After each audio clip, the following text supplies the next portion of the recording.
So the main attraction for today's lunch, filling the pool. And in the room today we've got a broad cross-section of our membership, but also a broad cross-section of Perth. So I thought I would take a minute just to position the Committee for Perth in this issue of gender diversity. So our purpose is to promote and enable change that improves the cultural diversity, economic prosperity, sustainability and world-class amenity of metropolitan Perth. So filling the pool is very much about promoting and enabling change. Our vision, amongst many things, is for the region to act in a coordinated and strategic way. Really that means all of us pulling in the same direction.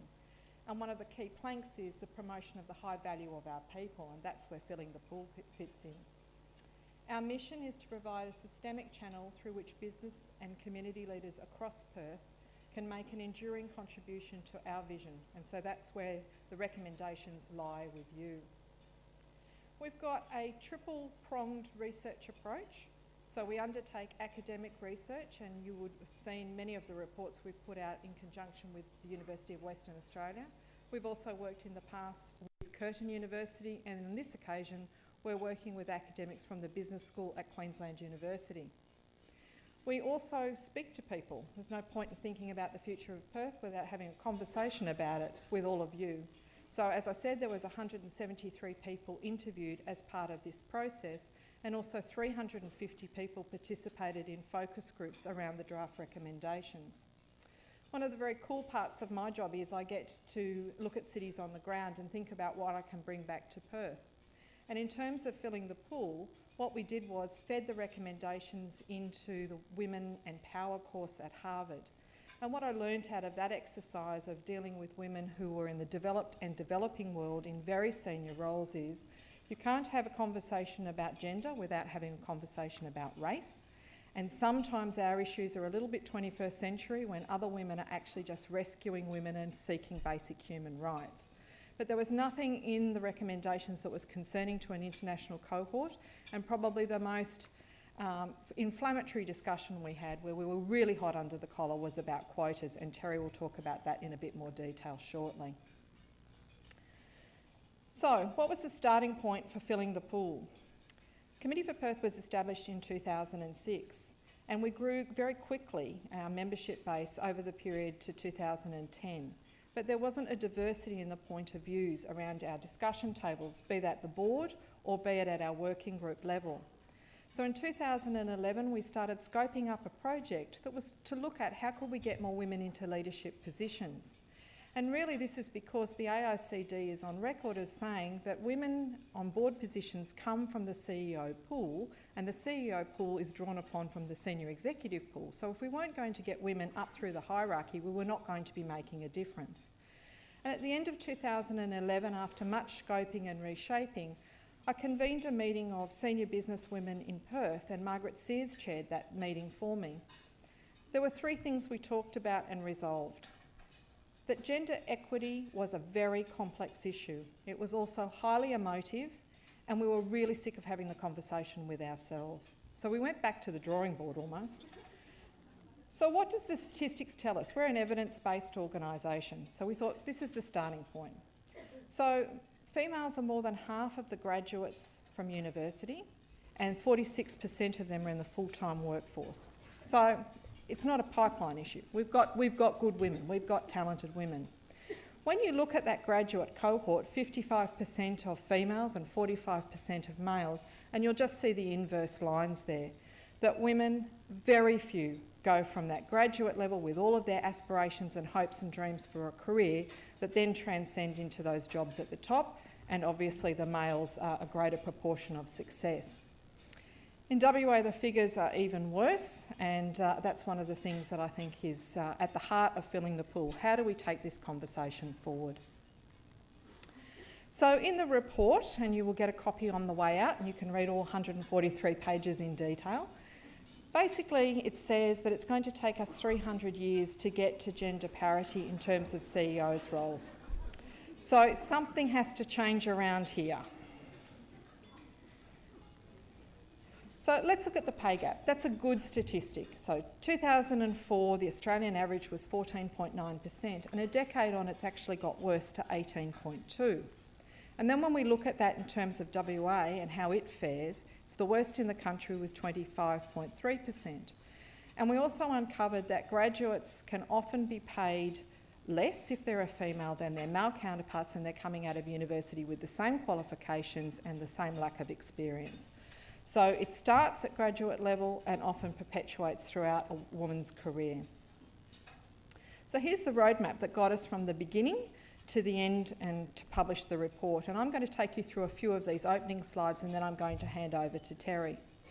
So all of this refining of our scope of work resulted in, we wanted to investigate what could be done to increase the participation and rates of progression, and I think that's very important, those rates of progression, in order to fill the pool of female talent, in order to redress the gender imbalance we have. And that's where Terry comes in. I had read some research from Terry where he had looked at the success factors of ASX 200 CEOs, and he found a gender difference. And that to me was a really good starting point. It was going to be a new way into the conversation. If women lead differently, then, you know, that's interesting. But I think the very critical factor was that women had a degree of resilience that men did not, and Terry might elaborate on that in Q&A. And he brought his colleague, Professor Victor Callan, into the research team, and they've been busily beavering away. Now, all of our members, 102 of them, have been on this journey with us, but we did do something quite different. Normally we would fund research straight from our recurrent budget, but this time we felt that it was such an important issue and we needed to have a much larger kit than we would normally draw upon in terms of money. So Shell came on board and they underwrote 75% of the research cost, and to date we're probably about at $250,000 and counting. And the Department of Local Government and Communities came on board with EY, Westpac and Worley Parsons, so I thank all of them. What we did was we asked each of the funding partners to put forward a male and female for the steering committee. So you'll see some very familiar faces there out of those brands. You'll also see Liz Ritchie and Suzanne Arder. So Liz at CEDA and Suzanne at AICD had been very active in this gender space, and we thought it was very important to have their support and insights in the project too. So as I said, 173 people interviewed, many of you in the room today. And we spoke to chairs right down to graduate level and also to the women who had opted out of corporate life. And I have to say the thing that surprised me most was, and even today continues to surprise me, is how nervous people were about talking about this issue. Men felt that they needed to be politically correct, and women just don't want to be the Trojan horse for this issue. So anonymity was guaranteed, and I think because of that we got a very rich set of insights, and I'm now going to invite Terry up to the stage to talk to you about those in detail.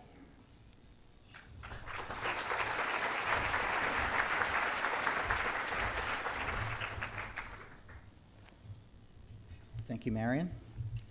It's a pleasure to be here after 3 years on this journey to actually make it to this room to be able to share the findings with you. 173 interviews is a lot of interviews. It equates to 173 hours of transcript and translates to 3,500 A4 single-spaced 12-pitch pieces of paper, which I've been over many, many times, so I can tell that I've looked at a lot. But when we were approaching the different groups, we made some decisions. There were several questions that we wanted to ask everyone, all 173 people.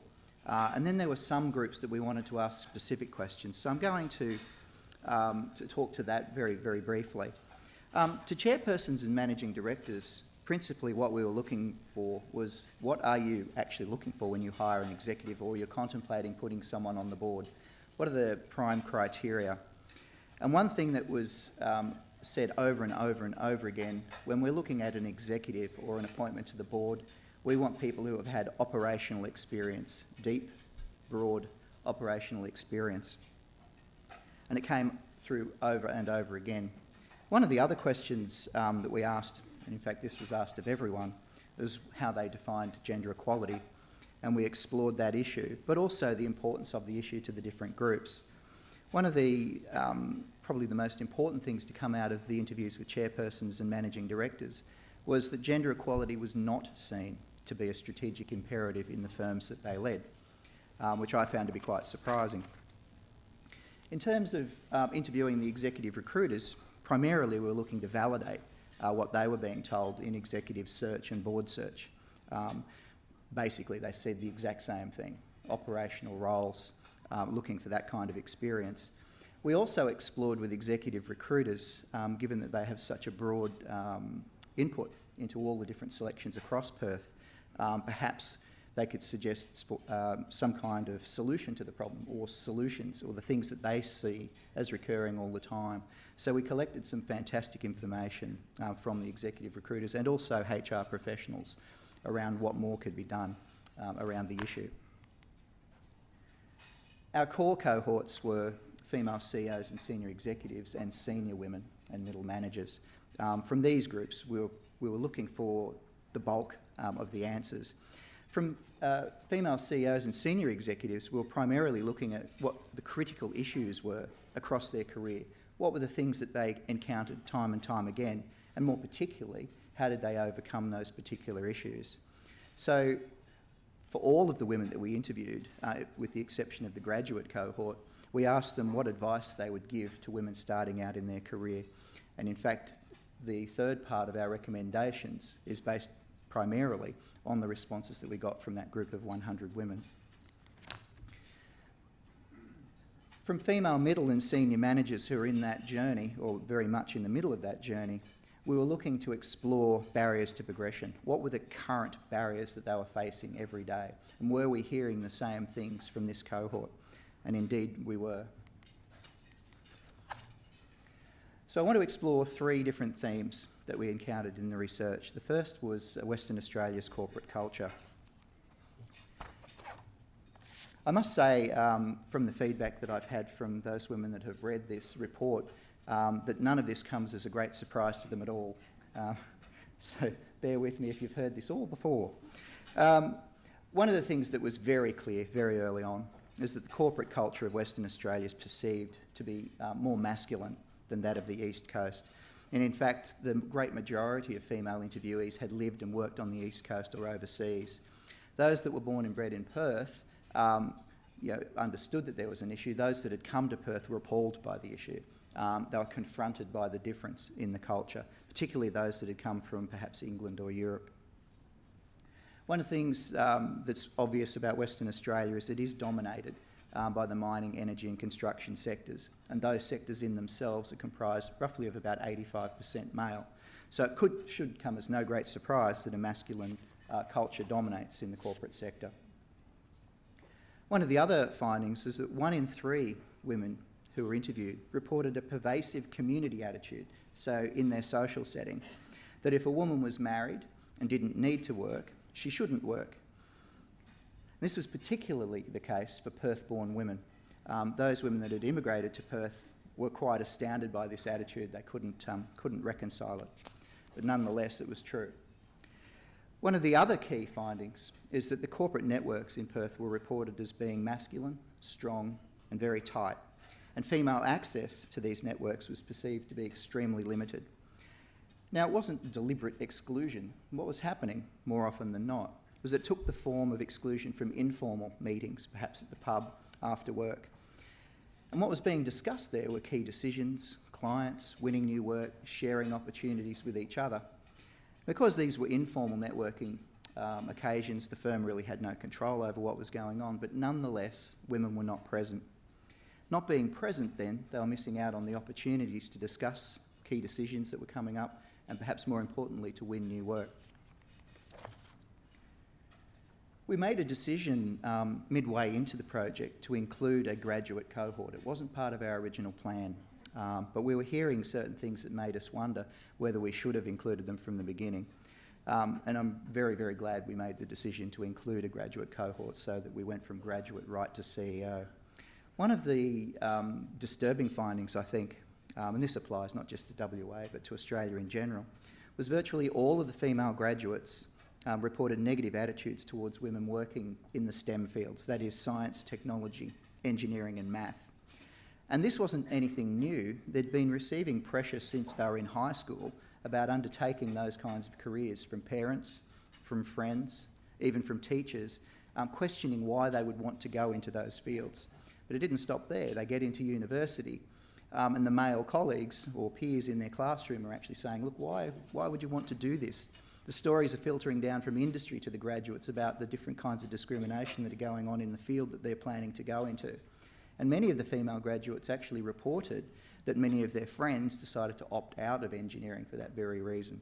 So quite disturbing.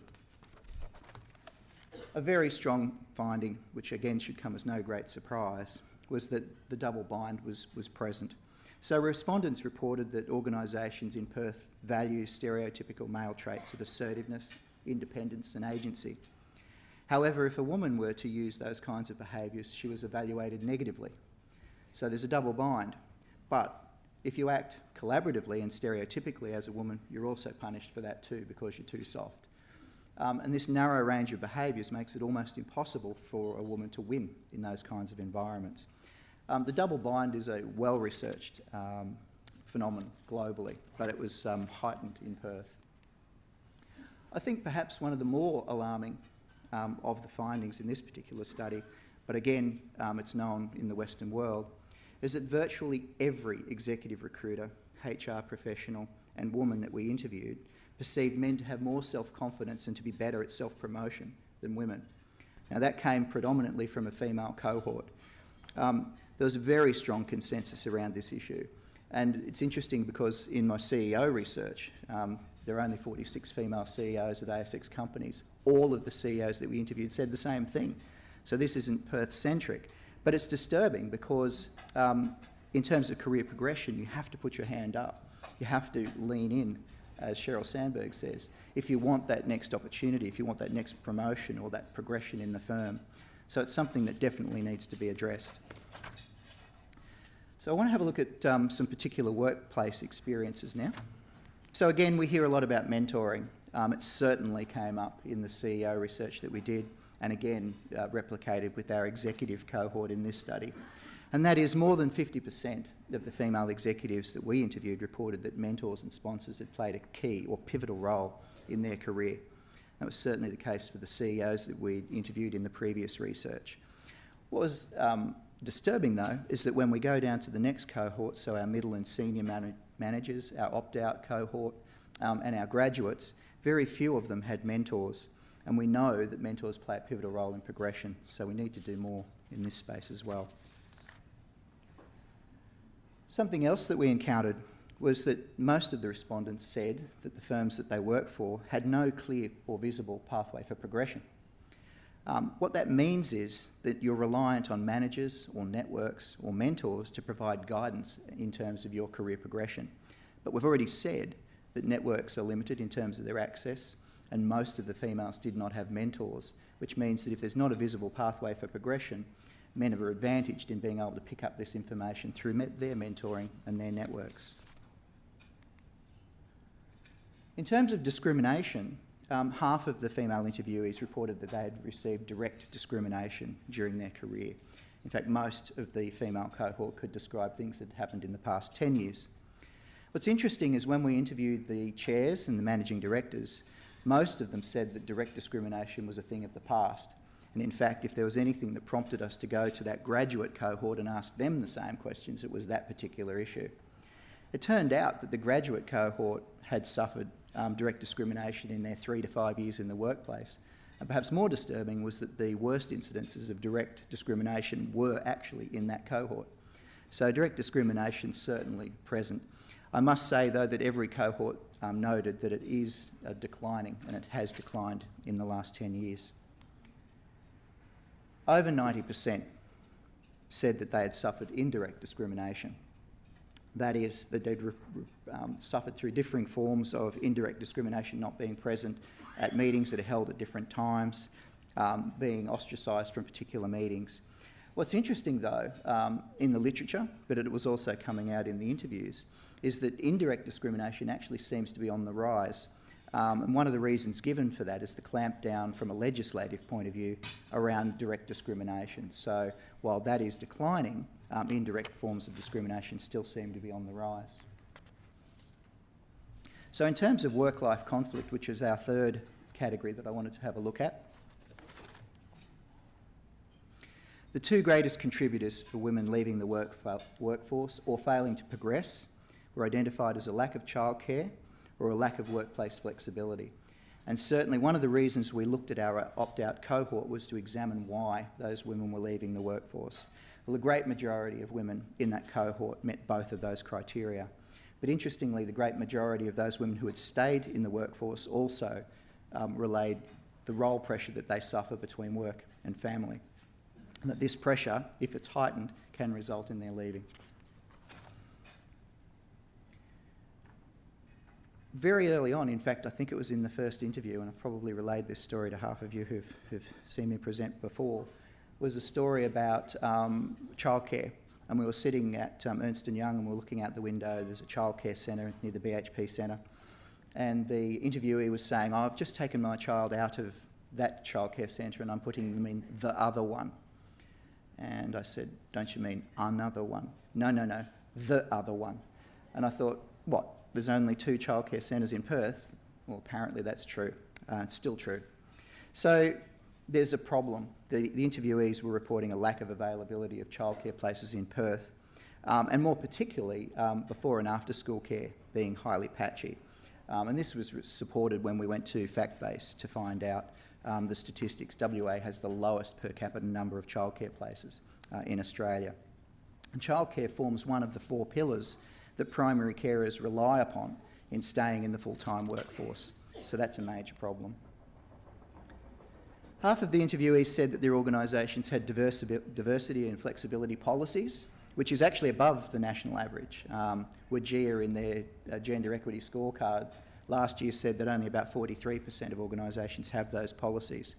However, very few were able to report that their firms had strategies to operationalise these kinds of policies. And again, that's in line with the research that the Workplace Gender Equity Agency found. Very few are actually operationalising those policies. I think for me personally, this was one of the most disturbing of the findings, and that is 90% of the female respondents who had undertaken flexible roles said that their career had gone on hold while they were holding those roles, even where they were working 4 days a week. What was disturbing is that they'd left the workforce and come back, not to an operational role, they were often shunted to a support role. They received no training or no career development. There was no discussion of career progression, and they were usually underpaid relative to their previous role. I think that's shocking. It's not unique to Perth either. This is a problem we have in Australia with flexible work, and there's certainly some recommendations around that phenomenon. If we were looking for something that's unique to Western Australia, this is it. There's a perfect storm. When I talked about the 4 pillars that are required to support a primary carer staying in the workforce, these are they. Primary carers rely upon spouse support, family support, external childcare providers, or a flexible employer, or a combination of those. In Western Australia, as Marion has said, we have the highest FIFO workforce per capita. Not only this, because of the distance of Perth relative to other cities around the world, we have more people having to be not present overnight to travel to the East Coast or overseas headquarters. So per capita, there are fewer spouses available for childcare. In terms of family support, Western Australia has the highest immigrant female working population between the ages of 20 and 40. 42% of the female working population has immigrated to Perth in the last 10 years. They don't bring their extended family, they just bring their nuclear family. So grandparents, aunts and uncles, etc. aren't available for childcare.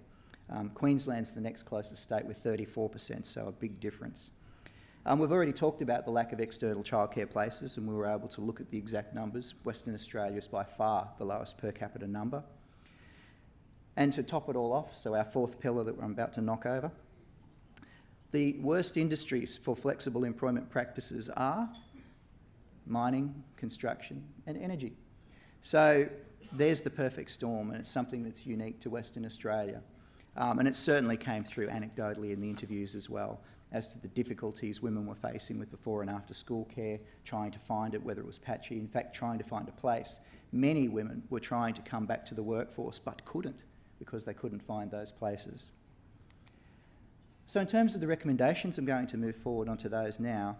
We were able to workshop those with 350 people through 10 groups, but only after our 16-person steering committee had critically analysed every one of the recommendations from the point of view of the experiences that they had had in their firms.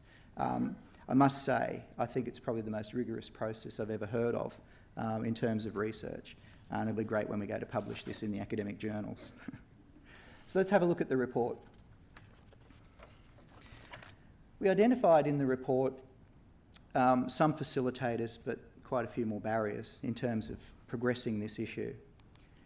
There's a very strong economic argument out there, and I'll talk a little bit about that shortly, but it's well established. I think the days of trying to argue that there isn't a connection between more women in senior roles and higher profitability are gone. I'd be happy to debate that with anyone.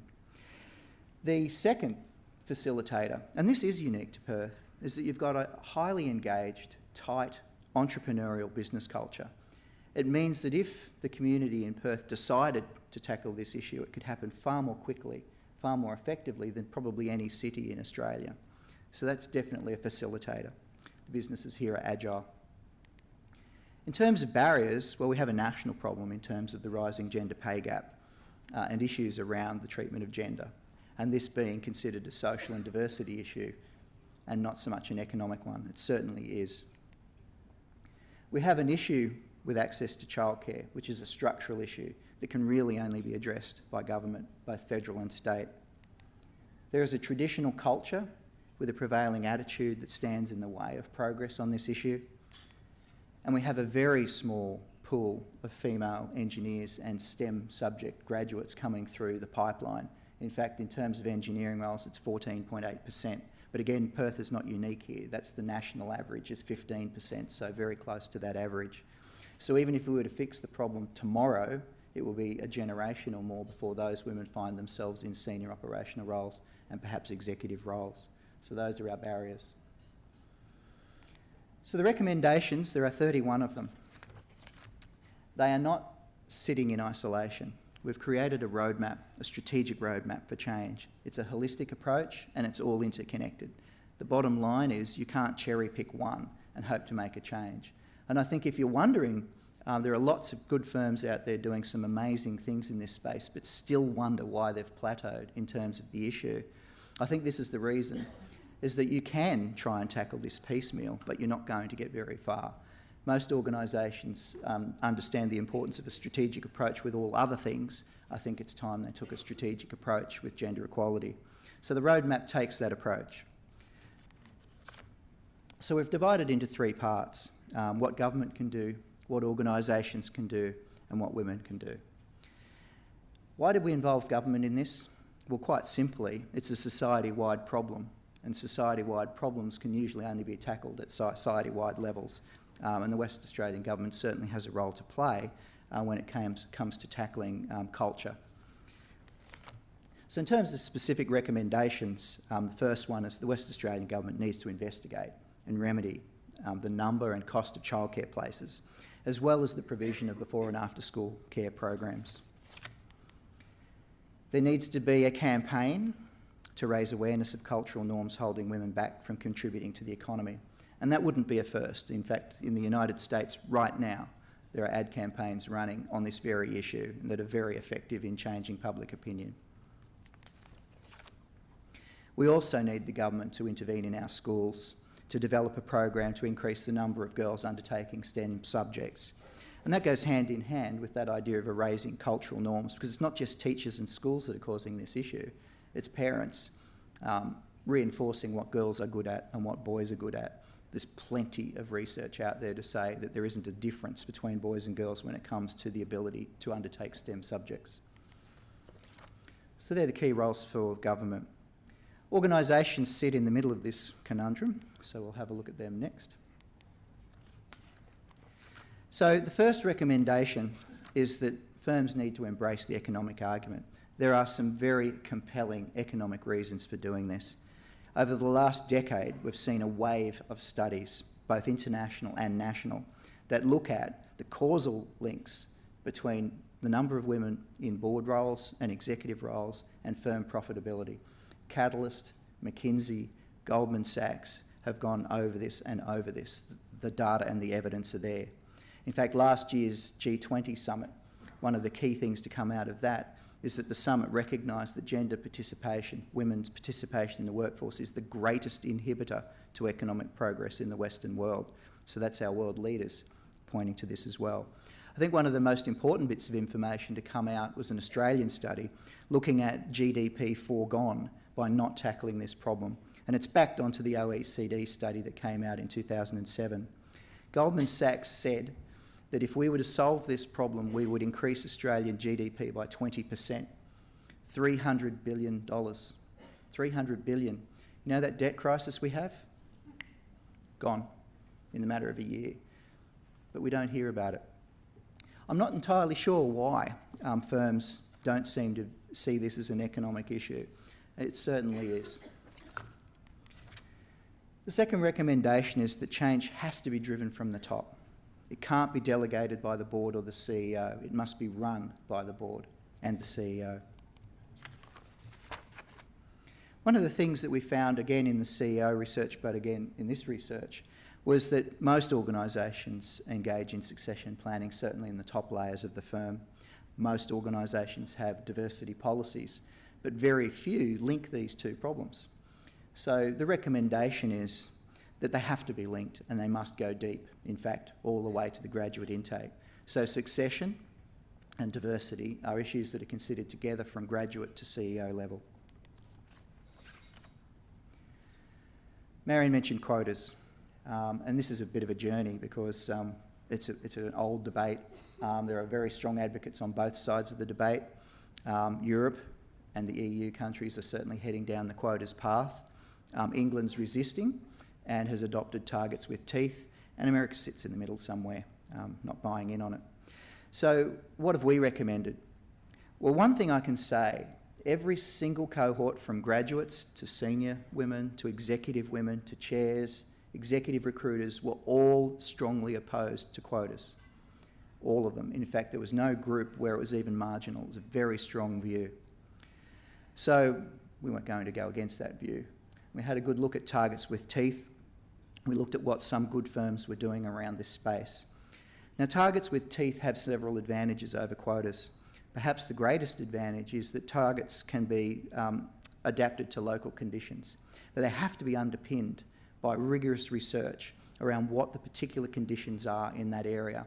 You then have to develop a stretch goal, a true stretch goal, from where you are at the moment with a deep understanding of what the inhibitors might be. And critically, the CEO must be held accountable and given KPIs by the board to reach those targets. That's what targets with teeth represent. In fact, the report goes into about 5 pages on it, but that's the summary. To back all of this up, there must be gender metrics collected, not just gender pay gap data, but a raft. In fact, we talk about 12 different gender metrics that need to be collected. One of the key recommendations in the report is that every firm needs to conduct a gender pay audit in the next 12 months and to report its findings back to its employees. At present, less than 25% of firms in Australia conduct a gender pay audit. One of the startling findings by WGEA last year was that even though 24% had conducted it, only 1.6 made any change upon finding there was a gender pay gap. Interestingly enough, of all the respondents in this study, all the firms that had undertaken a gender pay gap found one. So it's not a myth, they were there when they looked. The accountability for reaching these targets with teeth have to flow across the organisation through managers, through every layer of the firm. That is, through appropriate KPIs at every level. We've recommended that large firms consider the provision of on-site childcare. That we also recommend that developers of new buildings and of precincts also include in their planning a childcare facility. SMEs, there's a raft of recommendations in the report about how they can support childcare without actually providing a childcare centre. And again, we have a dozen recommendations for SMEs about what they can do, mainly from information provided by people within the research. We recommend that firms re-examine the need for travel, whether meetings can be conducted over electronic media. The extent of travel in Western Australia between FIFO and between executives needing to go to other cities is quite pronounced, and we believe this would make a difference. Honest Conversations is actually around maternity leave. We found that there were some organisations that were handling this very well. They'd come up with a suite of policies that actually had shown a marked improvement in the number of women returning to work after having children. And it was pretty simple, really. It was about having an honest conversation. So the conversation started at the point at which the woman wanted to take maternity leave. The conversation was around aspirations, around what they anticipated that would look like when they might return to work, what kind of work they would like to do upon their return. During their absence, the firm maintained contact. It was a critical component of this policy, that they were looking to make sure that that person didn't feel that they were being ostracised or exited from the workforce. They did that through invitations to social functions, but also development functions as well. The third phase of it was, upon return to work, having a conversation to see whether the aspirations were still the same, what kind of work that they would like to be engaged in, and those conversations continued for months and even years in those flexible roles. They found that those policies had made a tremendous difference in their retention rates. Flexibility strategies, as we said, it was one of the most disturbing parts of the research, was what was going on with flexible work. In the report, we recommend that every single role where there is a request for flexibility be subjected to job analysis and job design to look at whether that work can be conducted flexibly, that is, including operational roles. One of the other things is that there needs to be oversight of managerial discretion when it comes to the granting of flexible work practices. Telstra, as you may be aware, has adopted the position that all roles are flexible. That's their starting position in Telstra. ACOM, I believe, is also going down that track. One of the key things that must be considered in any flexibility option is career progression. That conversation must happen in every flexible role, and again, that's a recommendation of the report. Some of the stories that we heard around pay, progression, recruitment, led us to believe that there's a lot of unconscious bias still occurring out there. And this isn't just necessarily a Western Australian problem that goes on across the Western world. All pay, promotion and recruitment policies need to be reviewed with an eye to unconscious bias. Some simple things such as making sure that there is a female panellist, making sure that a female is on the shortlist. Those simple kinds of policies can be enacted pretty quickly. As I talked about, there needs to be documented pathways for progression, and I went through the reasons for that. None of this can happen without everyone being involved. It's a major change, it's a strategic change, it's a holistic change. That means that every policy that's devised, the reason why we're adopting a strategic approach, has to be trained. If managers and CEOs and staff are going to collectively try and tackle this problem, they need to all be on the same page. So training and development has to be coordinated around those policies. Sponsorship and mentoring needs to be initiated in the firm. Formal mentoring. We talk a lot in the report about the different kinds, so informal mentoring, sponsorship, formal mentoring, but they all play a pivotal role in the progression of women, and so we've gone into detail there. Where possible, certainly awareness of exclusivity of networking is important, but where possible, the firm needs to make sure that when it has formal networking occasions, that these are inclusive and consider both genders. So the recommendations for women, and I want to preface this first. They differ in that the first part of the report deals with how we can bring the world to a place where we'd like it to be. The recommendations for women were based upon the 100 reports that we got and advice from the women that participated in the research. They were backed up by an extensive review of the literature, and as you grab the report today, you'll see all of these recommendations are backed in the literature. So the advice is, how do I progress in the world as it exists today, not the world we'd like it to be? So let's have a look at these recommendations. The first, and I think one of the most important, is to start with the end goal in mind. That is, what does the end of my career look like? What are the kinds of experiences I will have had to secure an executive role, a CEO role, or a board role? When will I get those? Where will I get those? Who will support me in getting those? These are all questions. And if you have that end goal in mind and you can map what that looks like, you're off to a great start. The second, and I think, again, one of the major, certainly important recommendations that came out of the 100 interviews with women is be true to yourself. Don't fall into the trap of adopting male stereotypical behaviours to progress in a male-dominated environment. It doesn't work. The research that we had into female CEOs, research that's ongoing in America, suggests that the double bind is best navigated by being authentic, being true to yourself, and using the stereotypical behaviours or the normal behaviours that you would ordinarily use. Yes, there are penalties for being too soft, but it is far better to navigate the double bind from that perspective. Self-confidence, as I said, came up over and over again, not only in this study, but in the previous study. Sheryl Sandberg talks about it. It's a known issue. And in discussing where that might have come from, a lot of the conversations went back to childhood and the kinds of things boys are allowed to do. Boys aren't allowed to cry, those kinds of things. And it actually develops then into a gender difference in the perception of self-confidence.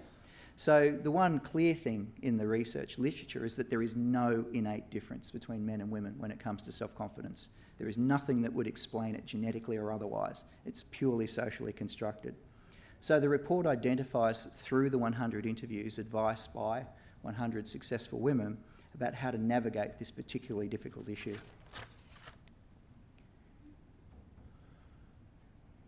The report recommends that when you attend functions like this, and I'm led to believe that it's 70-30 today, 70% women, 30% men, that the women should all bring a male colleague, preferably their boss, to these kinds of functions. And you'd be surprised and make them report back. Don't give them a free ride. They've got to go back to the organisation and report on what they heard. And in fact, some of the most prominent male champions of change were engaged in this debate and are now advocates for the process because a woman in their organisation invited them along to a function like this. So it's a key piece of advice and recommendation from us. Plan around family. Until men can have children, this will be an issue. And it goes something like this, and very few people do it, and it's because it's not probably the best thing to do on your first date. But at some point before committing, you need to have this conversation around what happens when we have children. What's going to happen to my career? How's that going to affect your career? How are we going to navigate this? I want to have a career, and I know you do too. So what are we going to do? How are we going to map this out? The first thing would be to gauge their response, see what happens. But make those plans. Be strategically opportunistic. When we spoke to particularly the executive cohort, and I know in the previous study we did on female CEOs, there were pivotal moments. If you go back to that first recommendation about knowing what the end goal looks like, then you're prepared to see the opportunity when it arises. You will recognise it for what it is. The important part is to also, in your life, be ready for when that opportunity might be occurring. So most of those key opportunities happen early, fairly early, certainly in the CEO success stories that we looked at, and again in the executive cohort that we looked at in this study. So being strategically opportunistic is being able to A, recognise the opportunity, and B, being able to act upon it. We also go into great detail about how women navigate self-promotion and meaningful networks, and there's a tremendous amount of advice there about how to maintain those and to develop those. We talk again about how and where sponsors are required and mentors, again from the executive experience and also from the research that we've conducted into CEOs. There's some tremendously good advice about where these mentors and sponsors come from. They don't just magically appear. You can certainly manage that process. And the last recommendation, and I think it's a key one, is that each woman who is in a position to mentor another should mentor another. If every woman in this room were to adopt one other woman under their wing and to share their experiences, we would have doubled the number of role models in Perth. And there's one thing a man cannot do as a mentor or a sponsor, and that is to show another woman how to lead as a woman. Role models are critical in overcoming this issue. And so we would ask that each of you take on the sponsoring or mentoring of at least one other woman. So these recommendations are holistic. They're a strategic roadmap. We've actually tested this, as Marion said, with Rosabeth Moss-Cantor. I've spoken to Alice Eagley over in the United States, both of whom are world leaders in this field. And I've had a look at this as well. This seems to be the first time there's been a roadmap provided to business about how to tackle this problem strategically and holistically. So with that, I'll pass over to Michael Schock for his comments on the project. Thank you.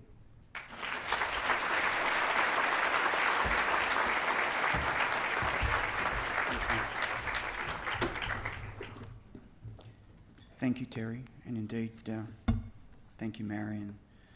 So this moment, 2 years in the making, is something that you should both be really proud of. I'm pretty happy to be here today.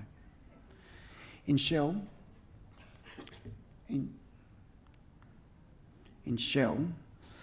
I work for an organisation that asks its leaders to ensure that diversity be at the heart of our business plans in the same way that safety is. Indeed, we view diversity as a necessary precondition for success. We've been in Australia for nearly 12 decades. Perth is now our Australian headquarters. Our people are here, our suppliers and contractors are here, our stakeholders are here, indeed our future is here.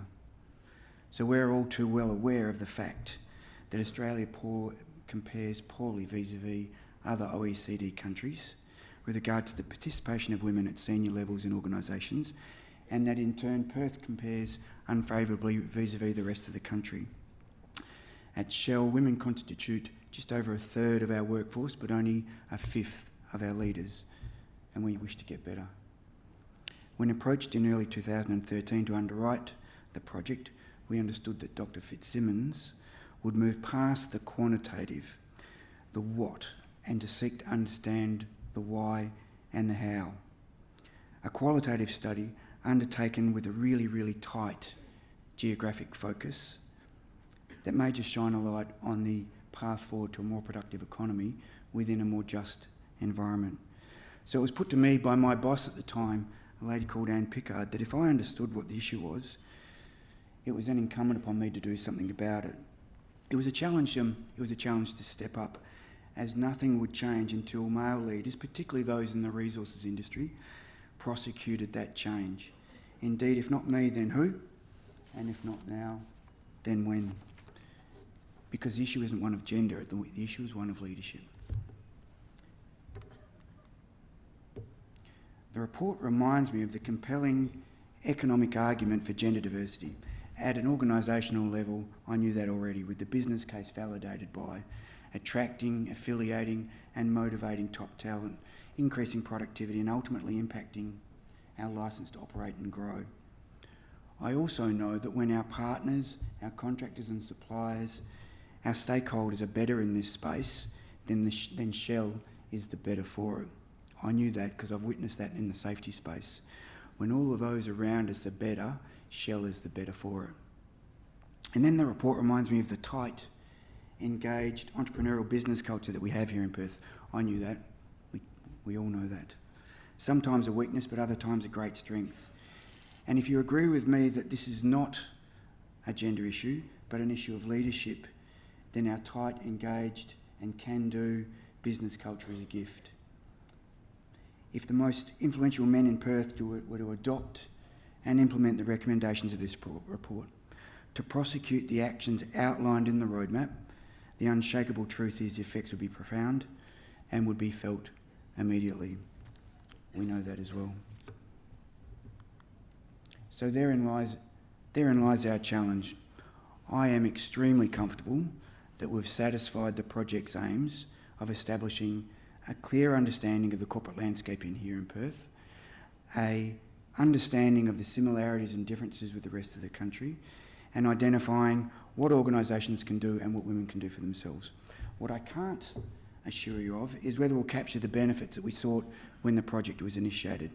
Greater participation by women at senior levels in organisation, more female leaders, stem the loss of women in that critical period 10 years after graduation, and ultimately redressing the gender balance so that we have a more productive economy within a more just environment. What I do know is this: we will capture those benefits, if we collectively choose to prosecute the report's roadmap of actions. So I say this particularly to the gentleman. I invite you to lead, yeah? If not you, then who? And if not now, then when? Thank you for listening to me.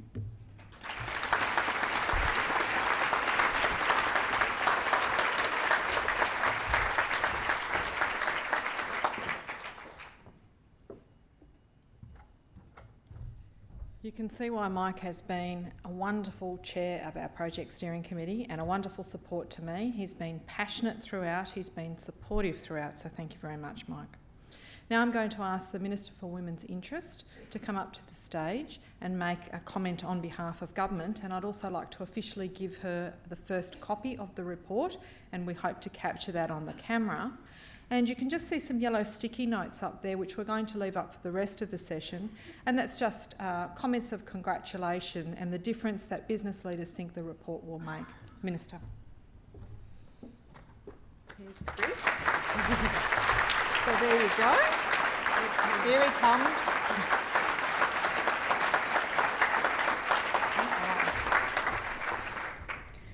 Thanks very much, Marion. It's my great pleasure to be here as Minister for Women's Interests in the Western Australian Government to receive a copy of this Filling the Pool groundbreaking report. My congratulations to Terry Fitzsimmons, Marion, Michael Schock, all of the people that have been involved in putting this report together, and also, importantly, the people who've contributed to the report. I guess it's already been articulated by Terry in his presentation, why this is important. We know that if we're going to be a leading economy into the future, we have to lift the participation rate of women in our workforce. And the only way we're going to achieve that is if government partners with all of the sectors, the community sector, with the education sector, with the corporate sector, to try and achieve a common goal. Obviously, a society that appreciates diversity, rewards companies with prosperity for taking on the diversity challenge. Those are the companies that are going to have the cutting edge, they're going to be innovative. That is going to be the society that is the leading society in our region, and that's actually where we need to be in Western Australia. So when we have a look at the actions for government out of this report, I'll be working very closely with Minister Tony Simpson, who's responsible for looking at childcare and seeing what it is we can do as a government to supplement the initiatives that have already been announced by the federal government with their $3.5 billion injection into childcare.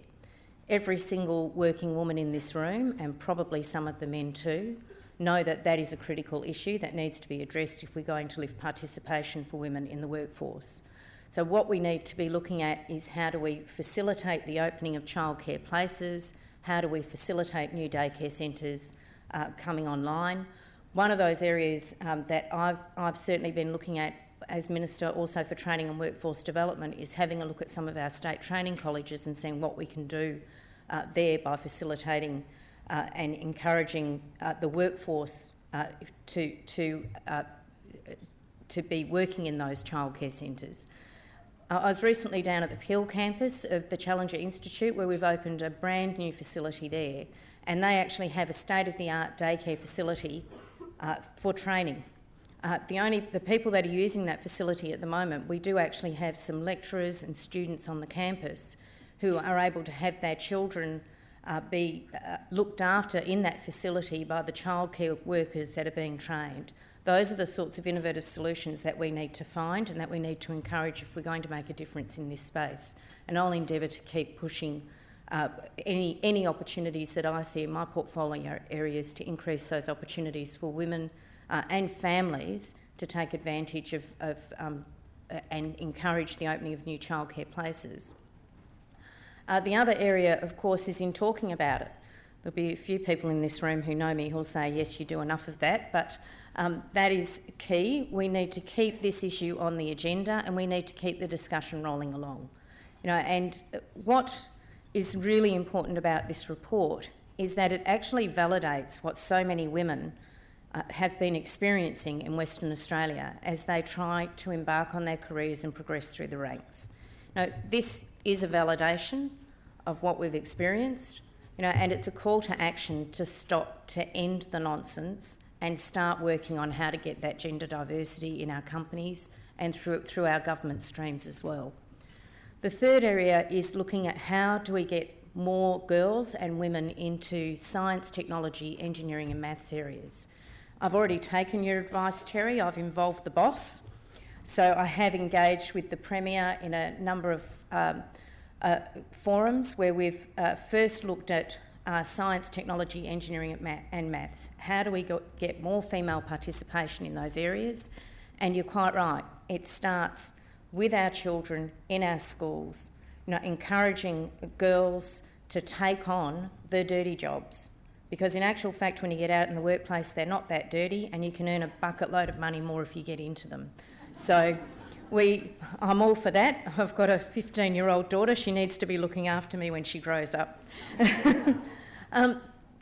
Also, the next forum that I have with the Premier is looking at how do we, at retaining talent in the workforce. How do we retain women? How do we keep them engaged in the workplace conversation?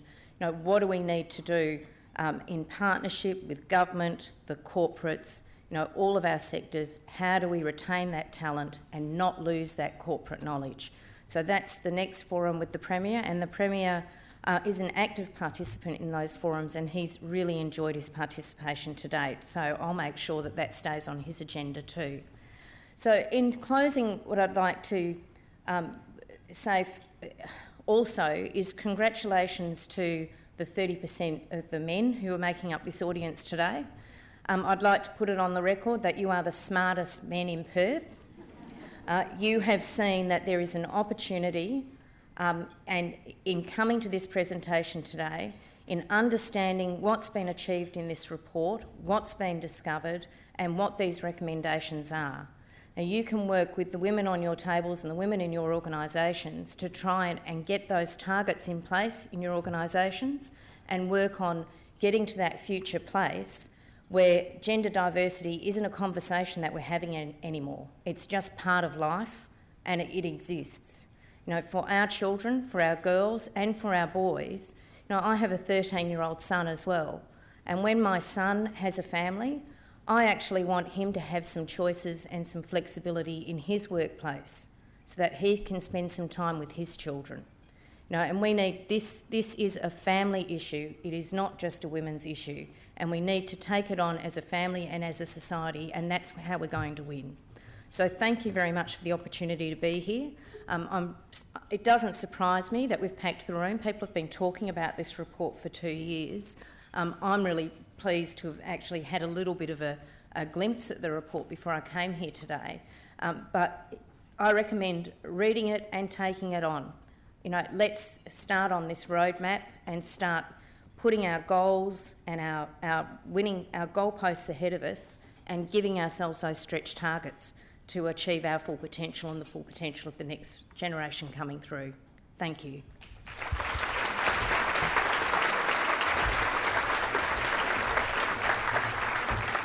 It's really been great to have government as a partner in this project. We've learnt so much, I have to say, and particularly the childcare issue. It's so vexed. Local, state and federal all have a role to play.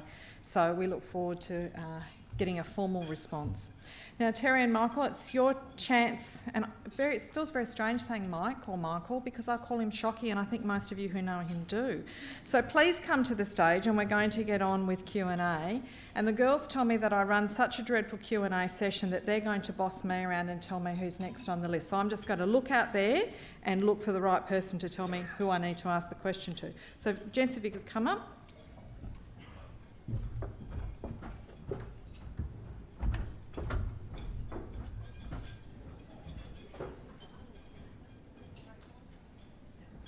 Yep, microphone's on, I think. Yes? All right, first question. Who am I looking at?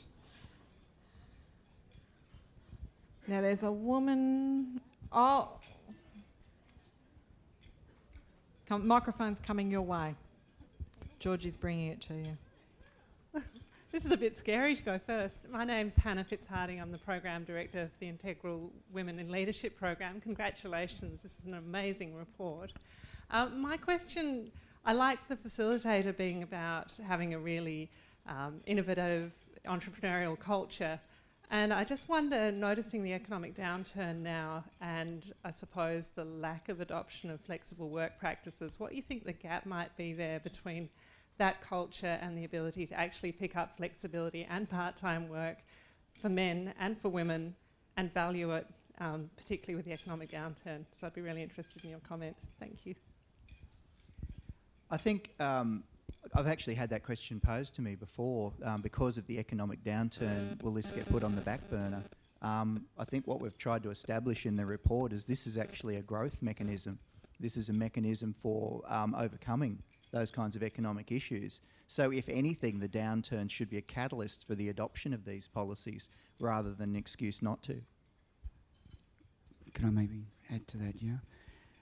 Until these practices are adopted ubiquitously, I'd view it as a source of strategic competitive advantage. Yeah, those that choose to get after this actually are ahead of the game. The business case is quite compelling. It should be indifferent.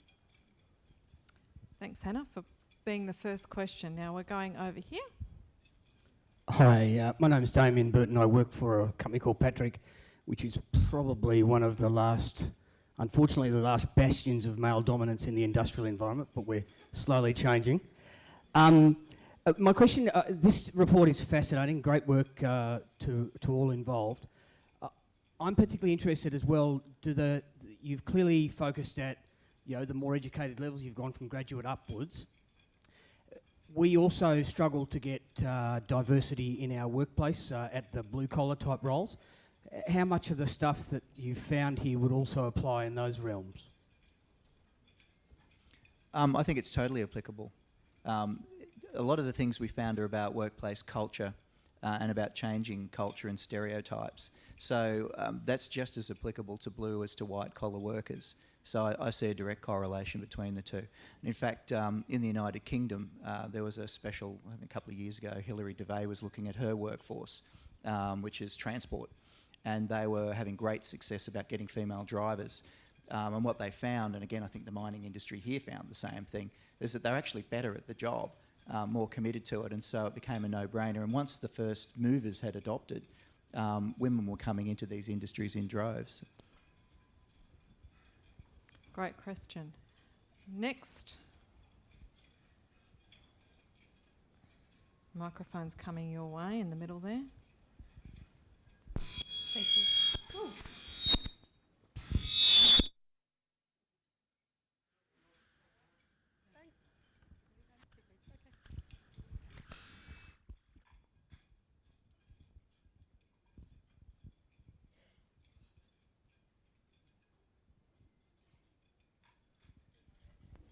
Thank you, that's dramatic. Helen Peterson, Engineers Australia, so I'm in one of the dirty jobs. Got to say, I haven't had my hands dirty for a very long time. Your recommendations are separated into what government can do, what organisations can do, and what women can do. And one of the big things we've found is actually telling men what they can do. So I'm wondering when the addendum's going to come out, because part of it is men actually taking the effort to understand what the issues are. I was sitting around a table and a video was launched, for example, and the two women around the table went, "Oh," when the video was played, and the men are sitting there going, "What's wrong?" So understanding what it is they're looking at and why it's an issue, I think is really important for men. Advocating for women. Looking at their own networks and thinking about not just who they're mentoring and sponsoring, but who their peers are. So taking women on as their peers. And even things like taking their kids to work when it's Teacher Development Day. Be the guy that turns up at the office with the young kids to sit at their desk instead of it always being mum who takes them to work. So I'm just wondering when the addendum's coming out. Well, I think fair to say that the head of most organisations in Perth are men, so it's basically for organisations and their leaders, in brackets, men. I couldn't have said it better. Another question? There's one hand right at the back.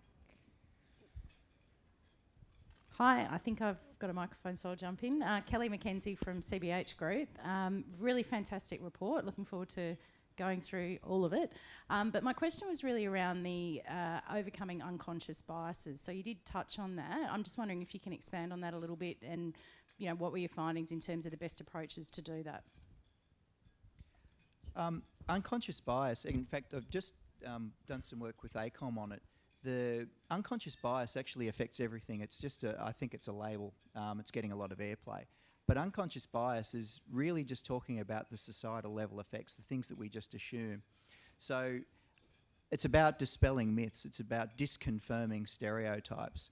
Where organisations engage in unconscious bias training, and there's a fair bit of it out there at the moment, what it's really about is actually addressing things or behaviours or systems, processes that people are unaware of have an effect, or a particular effect on one group versus another.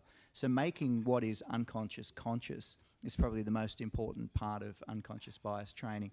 But it's certainly having an effect where it's being implemented in all the organisations that I'm aware of, and it's certainly part of what we're recommending as a suite of training exercises in the adoption of the recommendations.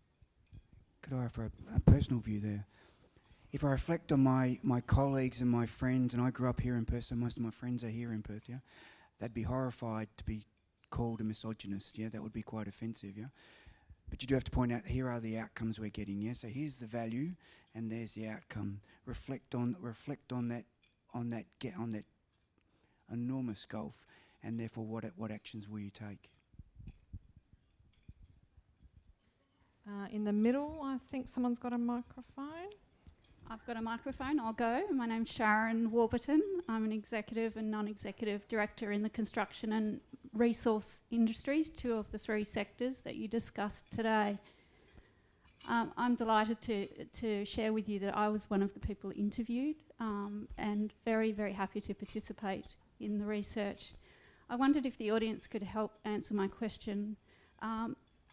We heard very strongly, and for which as a leader I very strongly believe in, that we have to lead this issue from the top. So I wondered if we had the chairs and the CEOs in the room, if they could stand up. I'm just curious as to how many are actually here. There's quite a few, let me tell you.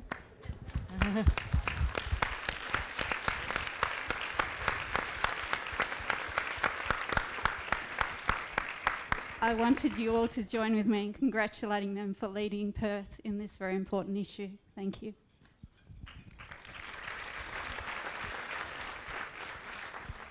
Thank you, Sharon. And Sharon's in the wonderful position of being awarded the Telstra Businesswoman of the Year award, and you can see why with her leadership capabilities there. Okay. Got one here at the front. Hi. I'm Erica Hodge. I'm the Content Director at Mix 94.5, and I was at an event in Perth in the last month or so where Ita Buttrose was a keynote speaker, and we were talking about gender equality in particular on boards, and she is an incredibly strong advocate for quotas. So we had the discussion in your presentation about targets with teeth, and that there was an overwhelming negativity from your respondents towards quotas. I'm just curious as to what the thinking was behind that, because I'm not yet at a level of intelligence about either to make an informed decision, I don't feel. So I'll declare my hand. I'm actually in favour of quotas. So to recommend targets with teeth really required me to go back through the data. It was overwhelming. It wasn't even marginal. And the reasons like this, it's the merit chestnut, if you like. What was being said, and it's the research backs this up very clearly, is that it raises doubt in everyone's mind. The person who's the beneficiary of the appointment wonders whether they got that because of their strengths or whether they got that because they were just a number. And everyone around them, and this is probably more important, undermines that position by actually saying, well, no, you did only get that because. It gives them an excuse to attack, as if there aren't enough excuses to attack. So that was when we were hearing that over and over and over again. It would be crazy to recommend something that's so totally opposed in every sector. Putting my me hat on, I still think that quotas on boards has shown success in Europe. There's no adverse occurrence in Norway. They didn't sink off the planet. Their profitability's as good, if not better, than it's always been. So there are definitely two sides to this, but it seems to be English-speaking countries have a particular issue around quotas. And Terry, also when you were doing the focus groups, you talked about the Norway experience, and although there was quotas reached for board, it didn't make a difference at the CEO level. So do you want to elaborate on that? I went to the Gender Work and Organisation conference as one of 2 guys in 300 feminists. It was great. But I was in a session with some Norwegian professors, and they were talking about this, that they'd achieved those quotas very quickly. In fact, within 18 months of the cut-off, they were there with their 40% women on boards. But we were talking now 6 years later, and they were asking the room, so how many more CEOs do you think there are now, and how many more female executives? The numbers had not moved at all. They were exactly the same. So by applying quotas at board level, it made absolutely no difference to the underlying issues. And I think that's the reason this report's a holistic one. We have to tackle it at every level. Quotas on boards will fix one problem. It certainly won't fix filling the pool. Hello. In the middle there? Hello, Marion, I'm over here. Oh, there Conrad. we go. Hi, how's it going? So my name's Conrad Liveris, and I've just got a really simple question, because Terry, you were talking about how we do know all of the information that was being presented. We do know the economic and business case. We know that it's good for society. We know so much, and we've known for a really long time. So my question is really simple. Why aren't we acting? One word, culture. It's very easy to continue along the old path. And it's very difficult to change. What you need is a catalyst for change. And I think there have been lots of different reports at different times that receive different amounts of exposure. But I'm led to believe this is the first time something like this has been done anywhere in the world that actually pulls together all of the issues and makes a very clear case for how to approach this change. One of the things that was very clear from, I think, some work that Ernst & Young did, Karen might be able to fill me in on this, is that a lot of firms found difficulty. We want to tackle this problem, we're just not entirely sure how. And look, we tried this, and then we tried that, and it didn't seem to make any difference. The difference of this report is, here's the whole picture, and here's a map or a plan for tackling this holistically. And I think that's why we might get some movement. We're actually showing business the way forward.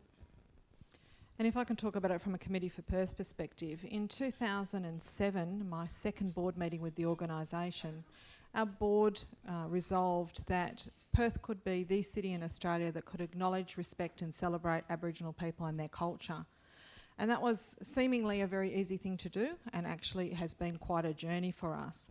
So A, we work with the willing. Those organisations that believe in the agenda of the Committee for Perth are members of the Committee for Perth, and that goes without saying. And we de-risked the process. All firms said to us, we would acknowledge traditional owners, but we don't want to cause offence. So we produced a very simple guide with Richard Wally, who's our Indigenous advisor, and all of a sudden the corporate sector were doing welcomes to country like it was second nature. Now, government had been doing it for decades, but it had not transcended then into action in corporate. And that's the same with gender. Government's had affirmative action, quotas, targets, etc., but it hasn't transcended to corporate culture. So that's why I hope this report is actually very different, because we've already had success in the reconciliation space as well. Marion, sorry, can I just add to that, yeah? Starting with the statement from the ultimate leaders of the organisation is critical. Once that happens, then there's some choices that can be made. When I reflect on the actual actions, which are the roadmap of actions, where we've enacted a number of them, you'll get the outcomes. Our workplace our gender pay audit, we've decreased that materially to a quarter of what it was. It's now less than 1%. But you make those things explicit, you make them transparent to your staff, you can actually get the outcome. Janet, I think you've got the microphone. I believe you've been very active on media this morning. I just want to go back to the quota business, because I'm a bit on your side with quotas. I think that there are two sides to it. If you join a board because you have to be the token woman, there's an opportunity for the other board members to say, well, you're only here because you're the token woman. But there's also an opportunity for you to shine. And if you take that opportunity, you'll knock their socks off. Because my experience on boards is that the women I've been on boards with have been astonishing people like Catherine Livingston and so on, work much harder than the men, and they contribute, and when they contribute, it's worth listening to. The other thing is, if you think that this issue has to come from the top, can we do something about our Prime Minister, who thought it was okay to have one woman in his cabinet? Now he's got two. Couldn't agree more. Janet's passed it on to me. And that's because I'm about to follow on from what she was talking about. Also, my name's Linda Wayman. I'm the General Manager of Southern Cross Austereo Perth. I was at a dinner, and this issue about women on boards and quotas and so on came up. There was about 20 men and myself and one other woman. And the chap there, one of the chaps there said, well, you know, we don't know if it's on merit if you have a woman. And I looked at him and I said, do you think that I got this position that wasn't based on merit? And so the pool of the women that are actually going on boards are usually in that position because they've got it totally on merit. And therefore, from a board's point of view, the risk is much smaller appointing a woman. I think the quota issue is a wedge for women and really is not a discussion. I just think that people should use their common sense and look at the potential candidates and how they got into the position that you're using in the first place. So that's my comment. So because you're 500 of my closest best friends, I'll tell you that it took me 7 years to get appointed as the first woman to Rugby WA board. 7 years of cajoling, pleading, bullying. I have run membership businesses for most of my career. Rugby WA is a membership-based business, and they couldn't see a role for me on the board because I'd never carried a rugby ball across the try line. And at my first board meeting, I came up with what I thought was a really good suggestion. And one of the directors patted my hand and said, that's a great suggestion. And I said, it won't be my last. So sometimes you have to have a bit of a sense of humour as well. Next question, up the back there. Thank you, Marion. Is that right? Councillor Fiona Reid, and also Senior Manager in the not-for-profit sector. My question is around, I think it's hard as a woman not to hear some of this and not think of your own context and your own experience.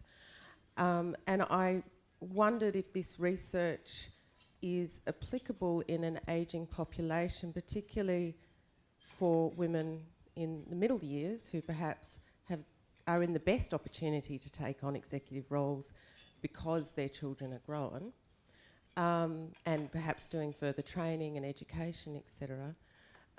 Whether it applies in the same way when you've got those gap years and you're competing with your peers, your male peers, who perhaps have had that greater length of tenure in the field, or is that a further piece of research on how those women can progress their careers without hitting the ceiling?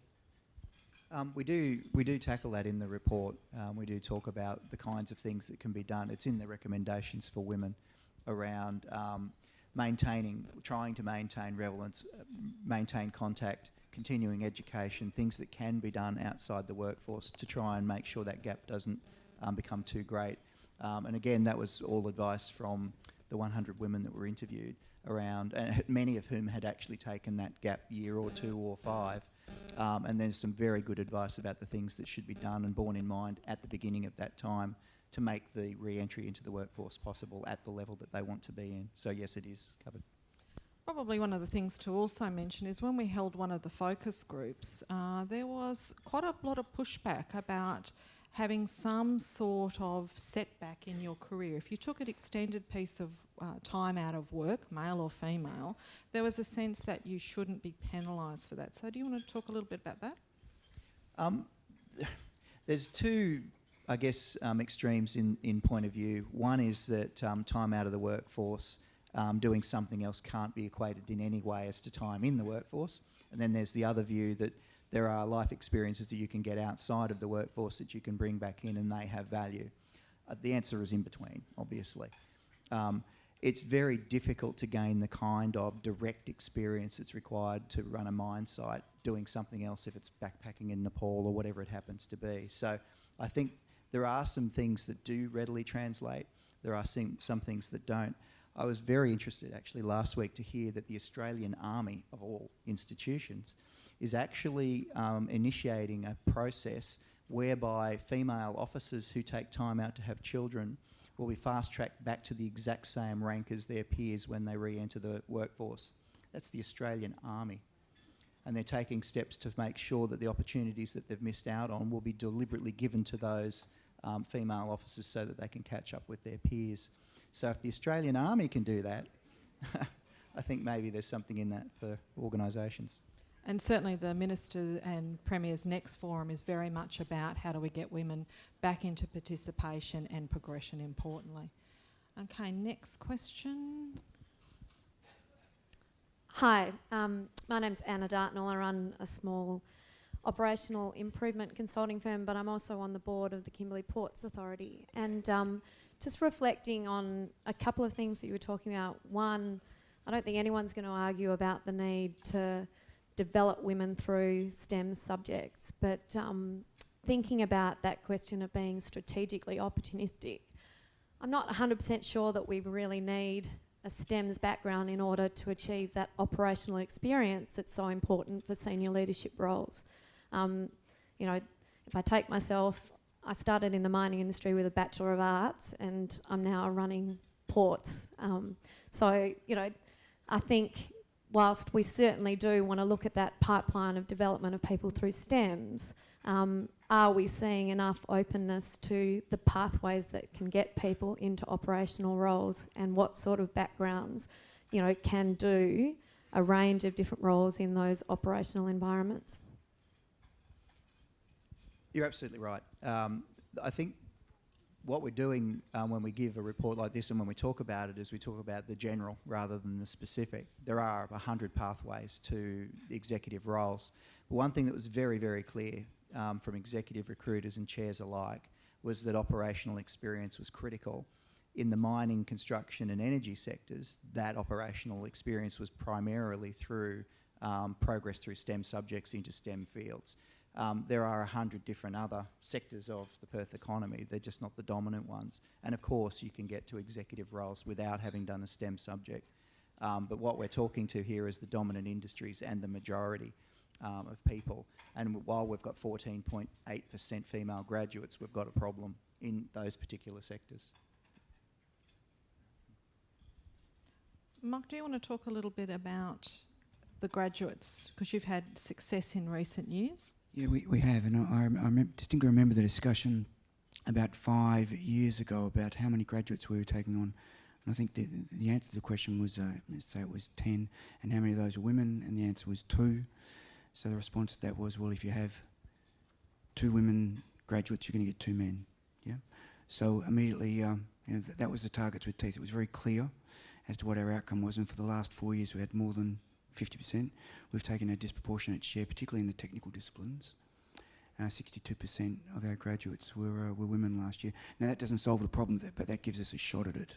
Yeah, at the front end, so I see it as a strategic competitive advantage. We've still got the task of being able to pull that talent all the way through to those key leadership positions. Next question. I'm seeing a hand waving. I'm seeing a microphone going somewhere. Hi, my name's Tracy McDougall. I had a long career in the oil and gas industry. I just wanted to ask a question. You talked about a roadmap and you talked about the government, organisation and women and actions for each of those groups. We, you know, anyone with a project background knows that if any one part of your roadmap doesn't get followed, your project doesn't really go very well. So I'm just wondering what your thoughts are on what happens if the government or organisations or women, as we talked about, don't follow those actions, and how that impacts on what we would like to see change as a result of this study. I suppose turning that another way is, what do we hope out of this? And what we really hope for is to see a step change in Perth. You know, if it's 300 years of glacial pace to getting parity at CEO level, Something's got to change around here, and we're all responsible for that.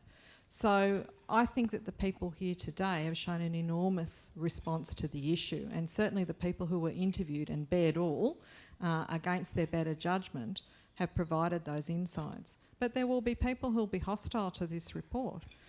Certainly when we started this project, I can tell you I had some very unpleasant conversations with people, including graduate women, who said to me, "You bitter and twisted old feminist, stop raking over these issues.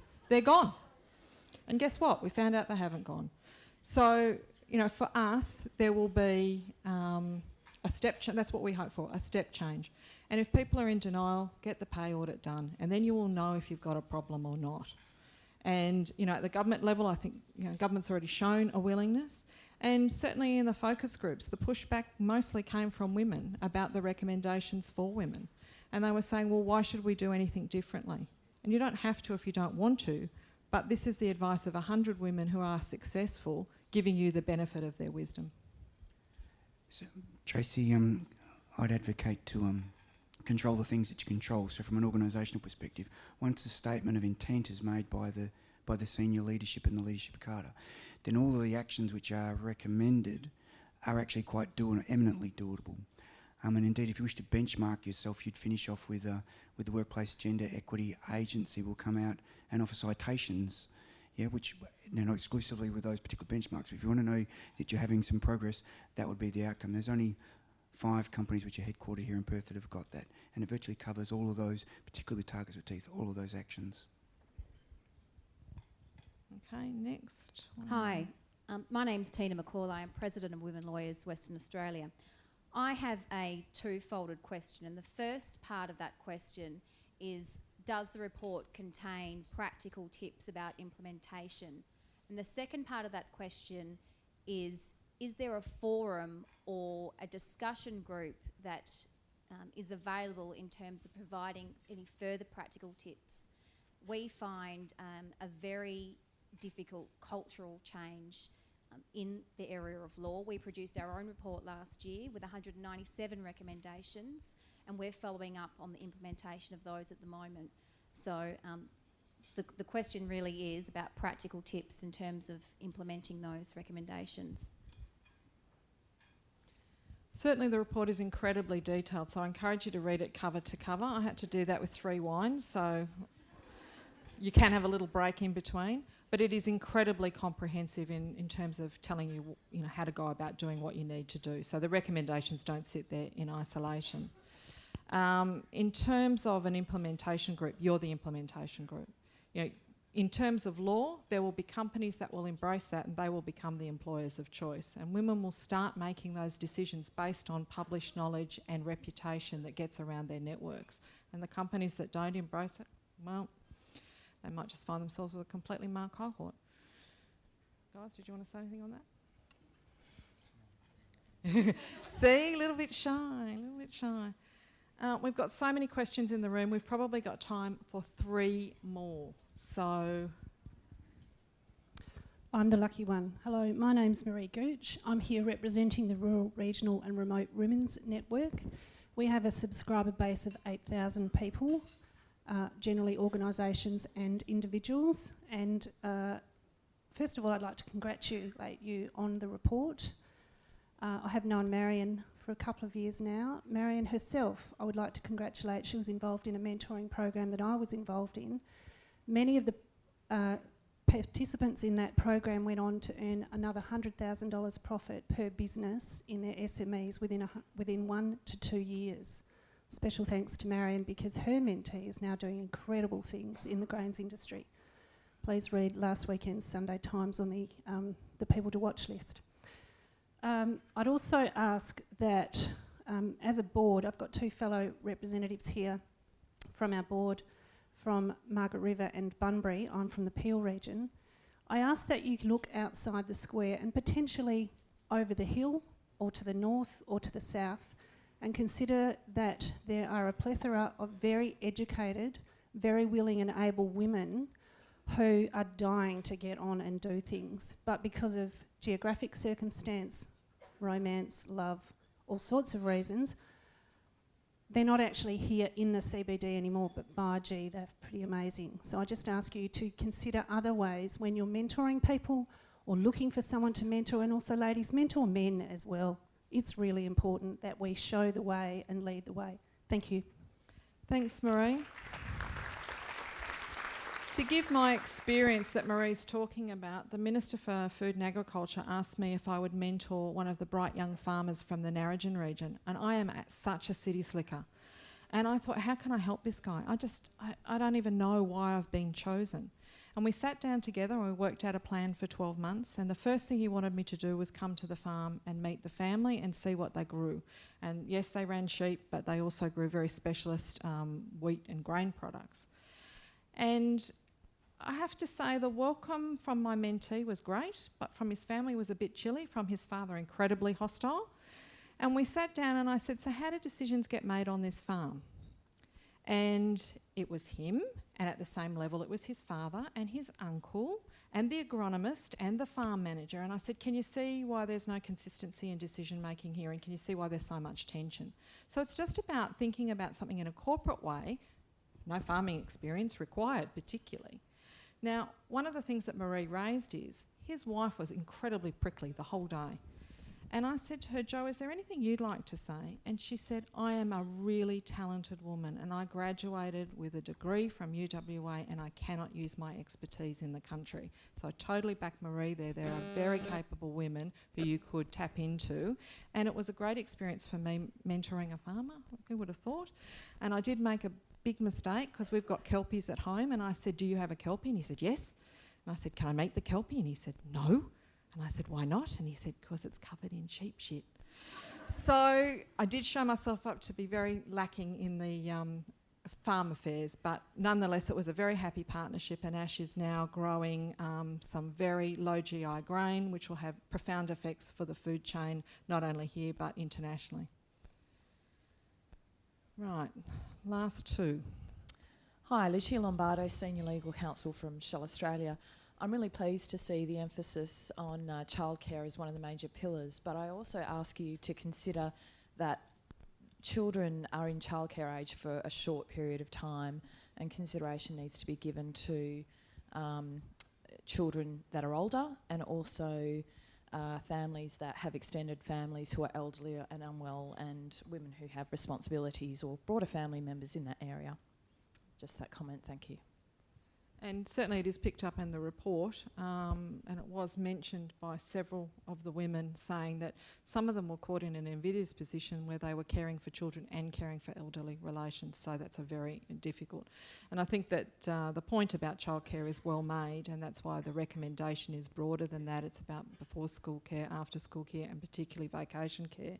And people said when they didn't have the extended family, if their child got sick, their whole world fell apart. So, you know, there's all sorts of complicating factors. Okay, last question. It'd be great if it was a bloke. It is. Oh, excellent. Hi, Dave Atkin from Shell. I've recently moved to Perth from Eastern States. I've got two young girls, and I really connect with the sentiments that when moving across here, some of the culture is different in terms of what we're expecting females in working at home, and the culture of what's happening, expectations for our kids. The interesting comment you made that you included the graduate cohort towards the end, or it wasn't originally part of your plan. Have you thought about having to go back further and go younger? Because I really see and challenge this every day in the school, and my wife is really, really strong on this, challenging the school, the primary school that we're at, about comments about access for the girls and what they're doing, and setting up the expectations of what they can do in the future. So this is a lot of stuff that we've focused on, what the companies can do, what women can do, where are we at on what we can do in the schools and younger kids, primary schools, to get them thinking they can do this in the future. I'm glad you asked that question, because last week I had funding approved for my next project, which is exactly that. I'm looking at late primary and early high school years in terms of a whole raft of things, but what's influencing their decisions with subject choices. Self-confidence in particular, we know, comes from that particular timing. So I'm going to be looking at a whole range of things that came out from our adult cohort, and then looking at the origins of that in children over the next 3 years. So thank you. And you certainly will see a comment in our report that's anonymous that reflects on the peer group discussions that girls are having about subjects at school, which was pretty enlightening, I have to say. So we're going to draw it to a close. We're going to ask the steering committee to come to the stage so that we can take a photograph of this momentous occasion. And I want to thank my staff. So Georgie, who is our research officer and has just joined us on a full-time basis, has had the project coordination for the last year. Prior to that, we had Conrad, who asked a question before. He was the first one to beg and plead you to come to interviews, and then Holly took over. And she's also pulled together today with the rest of our staff. Gemma Davis, who's our Manager of Research and Strategy, wrote the original scope of work and continued to refine it very patiently with me to the point that we were able to engage Terry, so I really thank her. Our fact-based team at UWA also did some research, and that was really important. We felt that we couldn't put a report out that was just about anecdotes and people's perspectives. So fact-based stepped in and did what they do best, and that's to bring the evidence to bear. So each of you will get a copy of the report on the way out. I hope you share it widely and broadly. I hope that you take the actions and recommendations to heart. This is the group that's the most enlightened about this project, so it's up to you to be the ambassadors for it. I'm incredibly gratified by the people who have congratulated the Committee for Perth on this report. It's been a journey, I can tell you, but I can't think of another piece of work that's been done in the last few years on this topic that really gets to the heart of the issue for Perth by Perth. So it's up to all of you. Thank you very much.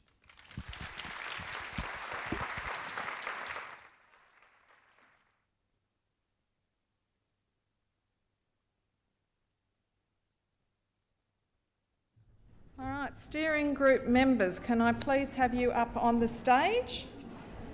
And all the rest of you, one of you can eat my leftover dessert. Now, do you want to go that way? So Terry, I'll give you an official copy of the report. So, Shocky, take a copy of the report. Helen. Thank you. Thank you. Georgie.